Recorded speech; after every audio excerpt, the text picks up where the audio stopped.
Hello, my name is Paul Wright. I'm head of the technology practice at Odgers Interim. I'm joined today by Adolfo Hernandez, the CEO of SDL PLC. Adolfo has had an extensive career around the world in the technology sector with IBM and Alcatel-Lucent. He then went on to turn around Acision, the mobile communications infrastructure business for private equity, and then joined SDL PLC for another turnaround about 4.5 years ago. Just to put that in context, SDL PLC is the intelligent language and content management platform business that is quoted on the FTSE. Adolfo, thank you for joining us.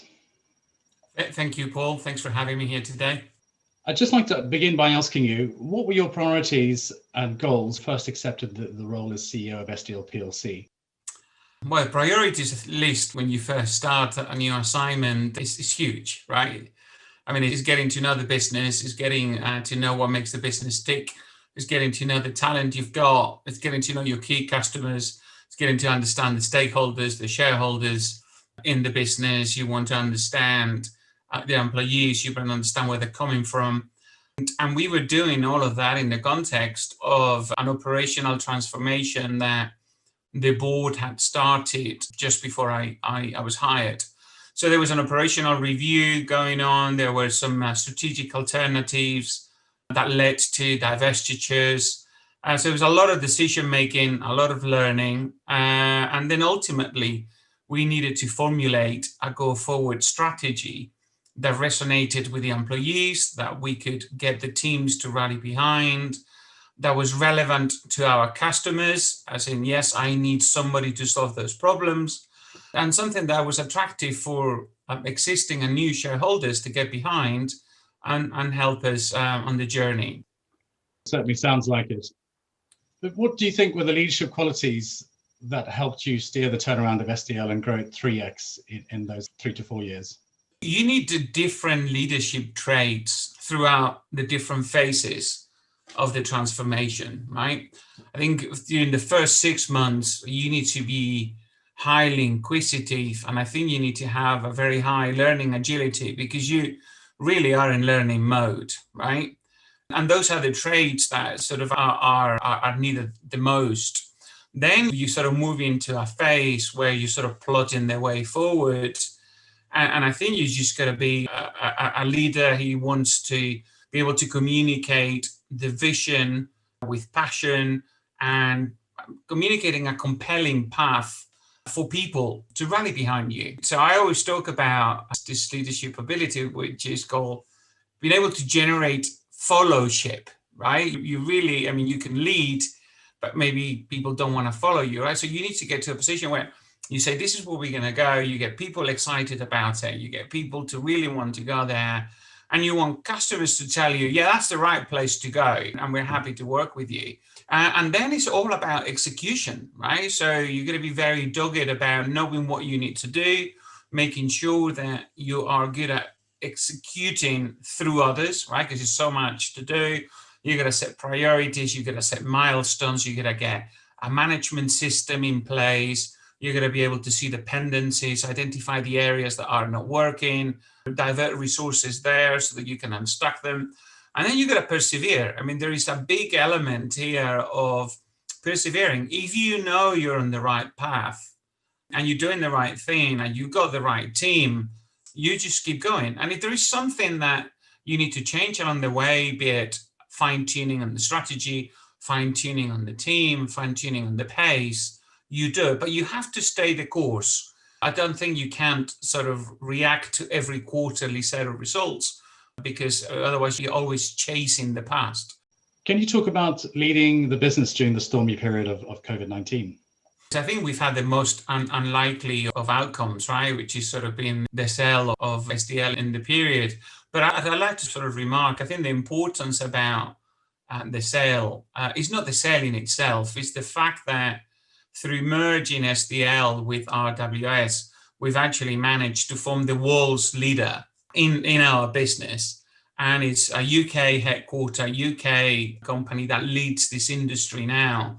And I think that's a fantastic achievement. I think it's a great thing for the UK in general. And I think it's a really strong company going forward. Why do I say it's the most unlikely? of outcomes is obviously when we are all looking at this, first of all, at the beginning or end of January, and we had to start dealing with COVID in our Asian properties as such, and we had to start moving our colleagues to work from home in China. We got 5 offices in China, so that wasn't trivial. And then that whole thing started to sort of move farther, went into Japan, went into Korea, went into Southeast Asia, and then progressively started moving into the West, first to Italy, then sort of continental Europe, then the UK, and then very quickly going to the US. So it was a period of like 6 surreal weeks of logistic. It was a logistic operation that needed to have two priorities. Number one, it was the safety of our employees and our customers, and the second one was continuity. And we actually developed like a bit of a somewhat industrialized process with our HR team, our communications team, our security, crisis management, comms, and IT that enabled that to happen. So in the space of these 6 weeks, we moved over 4,000 employees to work from home. The bulk of that was done in 3 weeks. Then was working with our customers to see where they were and identify which of our customers have reached decision-making capabilities, because they have to go through the same.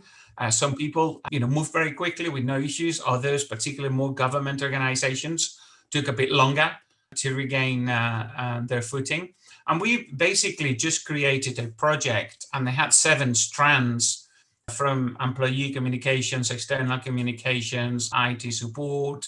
So we had all of the 7, and we would review and effectively project manage tightly each of the 7 strands, some of them twice a week initially, then we went to weekly. And even when we got to June, we did the preparation for COVID phase 2. And I remember vividly that a lot of people were saying to the company, why are you doing COVID phase 2, right, when everybody's reopening? And I just said, well, I'd rather just be prepared. So we finished our COVID second wave planning by the end of June. And, the results were good. We managed to do good, better than expected first half set of results. One of the most important things for me, our colleagues inside SDL, they felt supported. They felt we care for them. And I think we built a really strong bond between most of our colleagues and the company, because they felt we'd gone about it the right way. We look at cutting costs, but we didn't furlough people. We didn't lay off people to compensate. We just looked at creative ways of saving money, protecting jobs, and making sure people were safe so that they were happy, motivated, and they could work with our customers. I think everybody who was in a leadership position through this, we were all doing this for the first time, right? I mean, I remember when I was at Alcatel-Lucent a decade ago plus, we were sort of doing contingency planning for Ebola and SARS-1 back at the time. And that's as close as we got to this, right? And it was literally, sometimes it wasn't like, it wasn't a thorough preparation. We were thrown in the midst of it. Is this the right time to talk about your background and the context of why you're talking to us from a Star Wars capsule? Yeah. Well, it's supposed to be the Millennium Falcon, right? So I think we got a little bit carried away in the spirit of being overly communicative during the period. And, for a dear customer of ours, we recorded a little short video with a lot of scenes from Star Wars stitched together, and it was styled by the account team, the executive team, the CEO. So our video team just produced this really fun and engaging way to sort of share something with a customer in a time when everybody was like in the same situation, right? Customers and partners and providers. And I quite like the Millennium Falcon, and being a bit of a Star Wars fan, I started using it as a background. But thinking about the sort of post-pandemic world, are there any lessons that you've learned that you think you will carry through to that period and that might stay with you for the rest of your journey and the rest of your career? I do not think it's going to go back 100%. And it's not going to go back because we've learned, we've changed, we've developed. So I think CEOs will not go back to be more isolated. People got used to you being visible, communicative, participative. and being out there, you just can't switch that off. It's not fair. It's not the done thing. Now that companies have realized that there are different ways of working, different ways of getting work done by mixing home offices and offices, that's going to change fundamentally how companies sort of lay offices and what the future of an office. Is it a place where you go to sit to do work, or is it a place where you go and do project work and you meet people? I do believe that the companies that emerge strong through this will be stronger than they were before COVID. If I go back to SDL, and I am no longer the CEO, I stopped being the CEO a couple of weeks ago when we completed the deal. But I do believe that sort of the older SDL now combined with RWS, the combination is just strong. Both companies did well through the pandemic. Now they are the number one. Now they've got a lot more customers. They've got a lot more technology, more capabilities, more talent. I think they're going to open clear water with competition. And I think the truth is going to be same for most of the category leaders in the market, right? If you were good and you executed well during the pandemic, by the time we come out of the other end, post-vaccine, post some sort of new normality, you look back and you will have opened some clear water. SDL is described as an intelligent language and content management technology business, which I understand means using machine learning, or what you call machine translation, effectively AI, to translate dozens, if not more, languages, to and from each other. But yet, if we look across the industry, AI is often underwhelmed in terms of the impact it's been able to make, arguably because expectations have been exceptionally high. But what's your experience been with SDL using AI, and what do you think about the future of AI across the technology landscape? AI is a little bit like the COVID vaccine, right? Everybody thought it was going to be huge at the beginning, then you go down, actually it's going to take longer. And then when it really kicks in, the impact is going to be absolutely huge. So we're using different forms of AI in my old company, from learning about in process automation, what processes are working, where are not working, where do we have issues. We built some intelligent routing capability, so a machine can look at what piece of work should go where based on a number of circumstances, being supply, price, could be availability, profiling, etc. We've used it for machine translation as well as we built neural networks that are able to do hundreds of languages, and they have improved the fluency of the translation itself. And lately we've been demonstrating also using AI to do language generation. So you could ingest a number of words, you can ingest a number of documents that can be summarized, that can be rewritten. And, there's a lot of copy that needs to be generated in business, and having a machine that is able to regenerate, repurpose, that it's really important. Today, the issue with AI is that you need a very rare set of skills to do that. But those skills will be sort of democratized through some of the platforms and some of the tools that are coming there now allow you to build frameworks without having a PhD. And once you get that into more the mainstream, you have more of these frameworks built and deployed and tested. And then that's when AI will come of age. So I think it's a fantastic opportunity for business to come. But let's turn to the sale of SDL, which at the time was described as one of the largest, if not the largest in the UK, at an enterprise value of almost $1 billion. And you managed to get that away in the middle of a pandemic, which it sounds like it was no mean achievement. What were some of the challenges you experienced and the qualities you needed to overcome those and ultimately achieve the results you achieved? These processes are extremely complex, right? Always. And we had a number of challenges. And I am sure if it'd been in normal times, we would have had the same challenges or others.